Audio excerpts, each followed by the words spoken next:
எல்லாருக்கும் இனிய வணக்கம். ஸோ இன்றைக்கு நானும் என்னோடய ஃபேமிலியும் சேர்ந்து ஒரு ஃபார்முக்கு போனாங்க. அங்கே ஒரு க்யூட்டான நிறைய அனிமல்ஸ் இருந்தது. அதெல்லாம் பார்க்குறதுக்காக நானும் என்னோடய கசின்ஸும் போனாங்க. அங்கே பார்க்கலாம். ஸோ முதல்ல நாங்கள் போனேன். இந்த அழகான ரொம்ப இந்த வெள்ளை வெள்ளையாக ரொம்ப க்யூட்டாக இருக்கிற முயலை பார்க்குறது எனக்கு முயல்னா ரொம்ப பிடிக்கும். முயலை நாங்கள் தூக்கி வச்சுருந்தாங்க. அப்படியே இந்த ஒரு அழகான மயில். நான் முதல்ல நினச்சா இந்த மயிலை பார்க்கும்போது ஒரு பெண் மயில்னு, ஆனால் இது ஆண் மயில். ஸோ அப்புறம் இதான் போனி. எனக்கு ஒரு போனி என்ன பிடிக்கும். இதான் நான் முதல்ல பார்க்குற போனி என்னோடய வாழ்க்கையில் ரியலாக.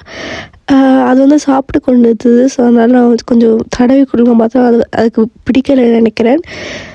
தூரமாக போய் கொண்டது. எனக்கு அதுக்குள்ளே போய் சில அனிமல்ஸ்க்குள்ளே அதுக்கு உள்ளே போய் நாங்கள் பார்க்கலாம். ஆனால் இதுக்கு உள்ளே போய் அலௌடு இல்லை. ஸோ வெளியிலேருந்தே பார்த்துனான். ஆனால் அது சாப்பாட்லேயே முறியாக இருந்தது.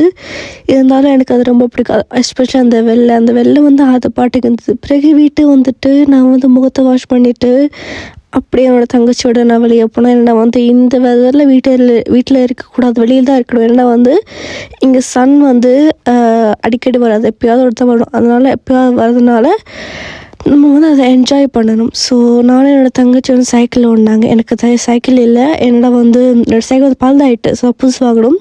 ஆனால் என்னோடய தங்கச்சி சைக்கிள் ஓடணும்னு சொல்ல போனால் சரி போகலான்னு சொல்லி அப்படியே எனக்கு ஒரு பார்சல் வந்தது. அதையும் எடுத்துகிட்டு அது என்னோடய ஸ்கின் கேர் பார்சல். எனக்கு சைக்கிள்னால் ரொம்ப பிடிக்கும். ஸோ நான் என் தங்கச்சியோட சைக்கிள் ஒன்றா அதுக்குள்ளே விழுந்துட்டேன். அது அப்படியே நாங்கள் ஊஞ்சல் ஆடிட்டு போயிட்டோம். பாய்.